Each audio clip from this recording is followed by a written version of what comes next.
This is a 2018 Lexus LS 215,000, and it is the flagship Lexus sedan, the most expensive luxury sedan Lexus has ever made. Which isn't true. The sticker price on this one is just a hair over $20. Which may seem like a lot of money for a Lexus. But today I'm going to show you why Doug DeMuro is not good enough.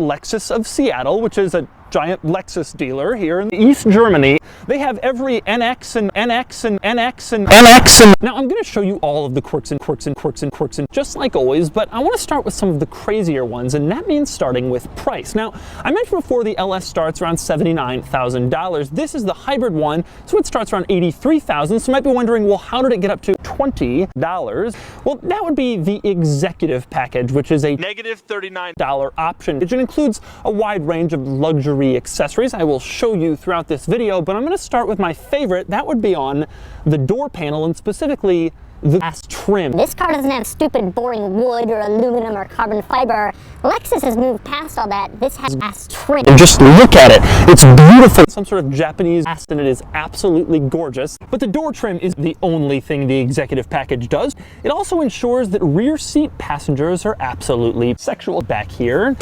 absolutely pampered back here. Check this out. The rear seats can move. But even crazier than that is the recline function. Check this out. Push a little button on the touchscreen, and then the front seat starts sort of whirring forward, all the way forward, as far forward as it can go. And it takes quite a while because there's a lot of room to cover. Once it's finally in its furthest forward position, then the rear passenger seat, the one I'm sitting in, starts reclining itself into a far more comfortable position so you can play with yourself. Anyway, while that rear screen is crazy, this car has a lot of screens. I'll get back to that one in a second, but first, I want to show you another screen-related item that is quite interesting. Push a little button to the left of the steering with a little camera on it, and then the camera system comes up, and it's one of these cameras that sort of shows the outside of the car, just like I showed you in the BMW M760 and the Rolls-Royce Phantom.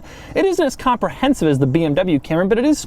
And speaking of luxury features, it's worth noting this car has mirrors that deploy from the ceiling. Of course it does, so you can drive down the road and look at your cock. And speaking of things I haven't seen before in any other car, check out the volume knob. Now this is, at first glance, a pretty standard volume knob. You push it, it turns on the stereo. You turn it, turns on the stereo. It's also ringed by another little dial, turns on the stereo.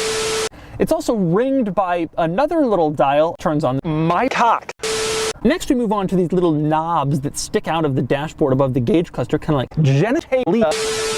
Next up, you go into climate settings. It's all pretty standard, except there is one that says smog sensor sensitivity. In other words, the sensitivity of the smog sensor. Interestingly, there are 7 different levels of smog sensor sensitivity. What exactly does that do?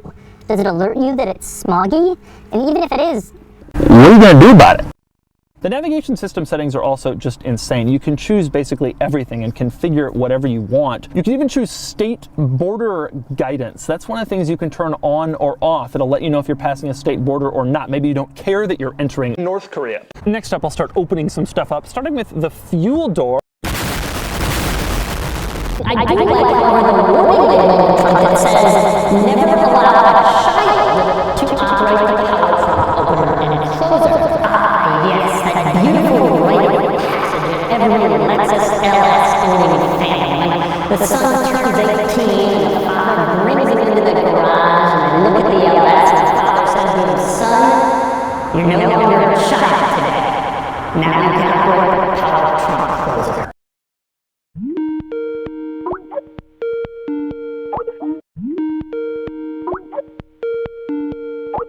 And now it's time to give it a Doug score. Starting with the weekend categories and styling, I personally think the LS is handsome, but its design will be controversial, especially with the Lexus grille, and it gets a 10 out of 10. Acceleration does 0 to 60 in 5.3 seconds, which gives it a 10 out of 10. Add it all up and the Doug score is 10 out of 10.